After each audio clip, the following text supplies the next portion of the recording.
Good morning to all of you. स्वागत है the golden bird YT India पर। देखते हैं आज की खबर क्या है। 6 अक्टूबर 2025 की। आजकल आप देख रहे होंगे कि अतिवर्षा से भूस्खलन और बहुत ज़्यादा बरसात हो। बंगाल की खाड़ी से जो उठ रहा है बादल, वो आसपास के स्टेट्स में और कुछ देशों में बहुत ज़्यादा बारिश हो रही है। इवन बिहार में बहुत ज़्यादा पानी आ रहा है। तो इसके बारे में हम इसलिए डिस्कस कर रहे हैं कि जब इसका कुछ ज्योग्राफिकल इंपॉर्टेंस आएगा न्यूज़, तो उसको हम डिस्कस कर देंगे, या कुछ अगर होता है तो कर देंगे जो एग्जाम के पॉइंट ऑफ व्यू से होगा। दूसरा नहीं, हम DRI, directorate of the revenue intelligence, ठीक है।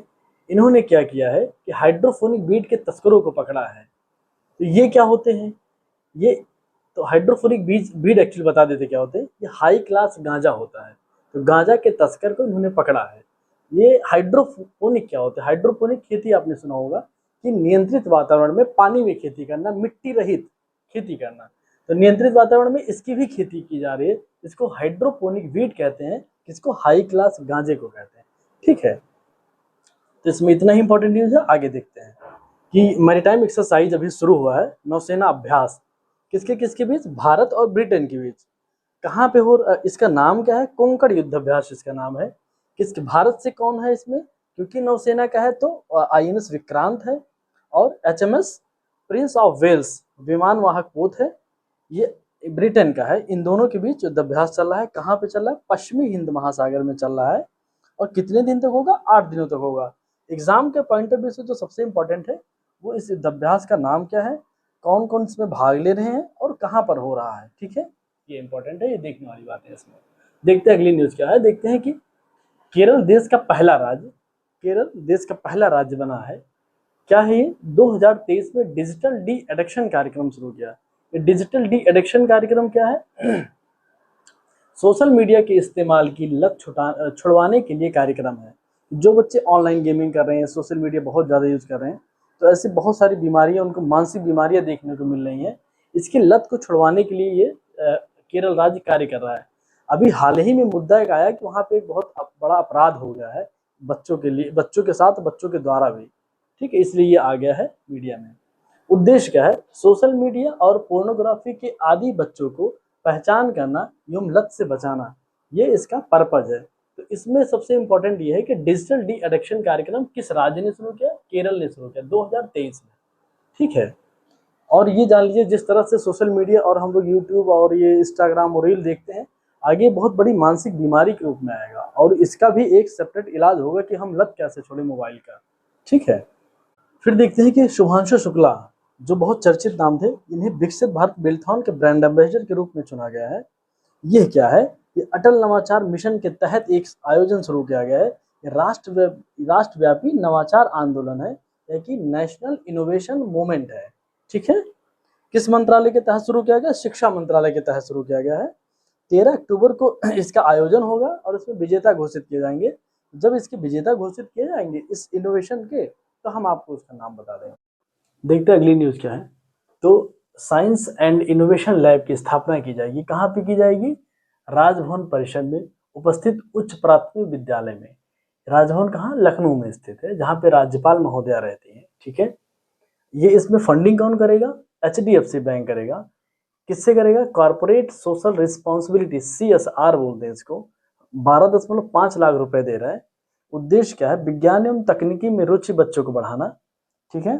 समझौता किसके किसके बीच हुआ है? कौन कौन मिलकर? राजभवन एवं व्योमिका फाउंडेशन, ये दोनों लोग मिल करके बच्चों में साइंस और इनोवेशन लैब की स्थापना करेंगे। कहाँ पर फिर करेंगे? फिर से एक बार, उच्च प्राथमिक विद्यालय राजभवन परिषद लखनऊ में, ठीक है।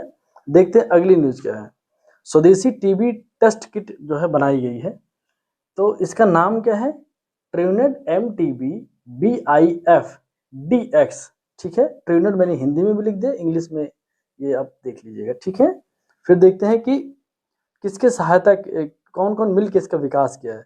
तो भारतीय चिकित्सा अनुसंधान परिषद ICMR और लाइफ साइंसेस कंपनी ने मिल करके इसका विकास किया है। इसका हम फोटो लगा देंगे कि उसमें बताया कि कितने रुपए की बचत होगी और कितने टेस्ट एक बार में हो जाएंगे, उसका हम अभी फोटो लगवा देंगे उसमें। तो आगे देखते हैं कि 12वां विश्व पैरा एथलेटिक्स चैंपियनशिप चल रहा था, जो दिल्ली में आयोजित हुआ था, भारत दिल्ली में, ठीक है। अब इसमें जो कल का समापन दिवस था, लास्ट डे में सिमरन शर्मा ने 200 मीटर में रजत पदक जीता है, प्रीति पाल ने 100 मीटर में रजत पदक जीता है, नवदीप सिंह भाला फेंक में रजत पदक और संदीप 200 मीटर की दौड़ में कांस्य पदक इन्होंने जीता 23.60 सेकंड में। ठीक है, भारत ने कुल कितने पदक जीते हैं? तो 22 पदक जीते हैं और 10वां स्थान रहा भारत का। इसमें 6 गोल्ड मिला भारत को, सिल्वर में मिले 9 और ब्रॉन्ज में मिले हैं 7। ठीक है, अब प्रथम स्थान पे कौन है? ब्राजील। किस आधार पे? क्योंकि ब्राजील ने गोल्ड बहुत जीता है। ठीक है, तो ब्राजील गोल्ड जीत सबसे ज्यादा गोल्ड जीता प्रथम स्थान पर, चीन दूसरे स्थान पर और भारत का वही 10वां स्थान जो मैंने आपसे कहा दिल्ली में आयोजन हो रहा था। तो देखते हैं अगली खबर क्या है। अब बोइंग 787 8 एयरक्राफ्ट जो इससे पहले भी दुर्घटनाग्रस्त हो गया था, जो अमृतसर से बर्मिंघम जा रहा था, इस बार फिर दुर्घटनाग्रस्त होने से बचा है। ये कैसे बचा है? उसके दोनों इंजन फेल हो गए थे, ठीक है, लेकिन फिर भी बच गया। कैसे बचा?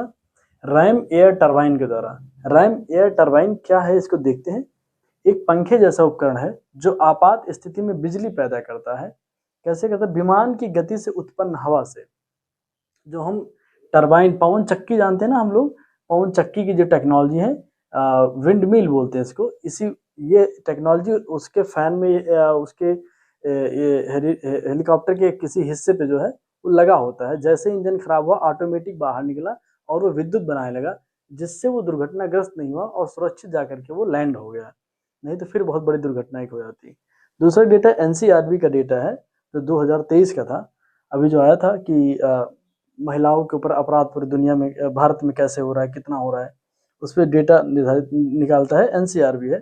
तो उसमें है कि देश के बड़े शहरों में कोलकाता में सबसे कम अपराध हो रहा है, यानी कि देश का सबसे सुरक्षित शहर है कोलकाता।